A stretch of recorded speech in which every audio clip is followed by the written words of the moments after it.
தமிழக சட்டப்பேரவையில் 3 துறைகளைச் சேர்ந்த மானிய கோரிக்கைகள் மீது இன்று விவாதம் நடைபெறவுள்ளது. இது குறித்த கூடுதல் தகவலை அங்கிருக்கும் எமது செய்தியாளர் லாவண்யாவிடம் கேட்கலாம். லாவண்யா, வணக்கம். இன்று தமிழக சட்டப்பேரவையில் என்னென்ன துறைகள் குறித்த மானிய விவாதங்கள் எல்லாம் நடைபெற இருக்கு? 2016-17 ஆண்டிற்கான திருத்திய நிதிநிலை அறிக்கை தாக்கல் செய்யப்பட்டிருக்கிறது. தற்பொழுது மானிய கோரிக்கை மீதான விவாதம் நடைபெற்று வருகிறது. இன்றைய மானிய கோரிக்கை மீதான விவாதத்தில் நகராட்சி நிர்வாகம், குடிநீர் வழங்கல், ஊரக வளர்ச்சி மற்றும் ஊராட்சித்துறை, அதே போன்று சிறப்பு திட்ட செயலாக்கத்துறை ஆகிய 3 துறைகள் மீதான மானிய கோரிக்கை விவாதம் நடைபெற இருக்கிறது.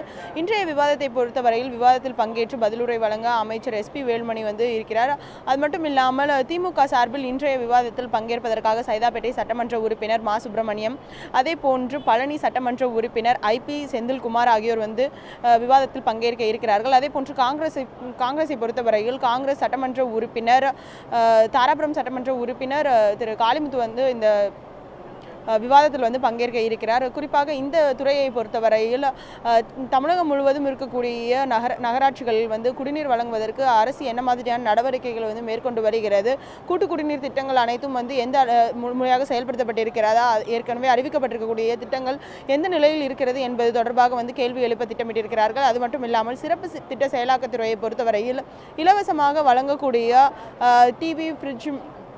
டிவி, மிக்சி மற்றும் கிரைண்டர் உள்ளிட்டவைகள் முழுமையாக வழங்கப்பட்டிருக்கிறதா, அதாவது கடந்த தேர்தலின் போது 2011ஆம் ஆண்டு சட்டமன்ற தேர்தலின் போது அதிமுக அறிவித்திருக்கக்கூடிய இலவச மிக்சி, கிரைண்டர் மற்றும் மின்விசிறி ஆகிய திட்டங்கள் முழுமையாக அனைவருக்குமே வழங்கப்பட்டிருக்கிறதா என்பது தொடர்பான அறிவிப்புகள் வெளியாகும் என்று எதிர்பார்க்கப்படுகிறது. அதே போன்று இலவச மடிக்கணினியும் இந்த துறைக்கு கீழ்தான் வரும். எனவே சிறப்பு திட்ட செயலாக்கத்துறையில் பல்வேறு கேள்விகளை எழுப்புவதற்கு எதிர்க்கட்சிகள் திட்டமிட்டிருக்கிறார்கள்.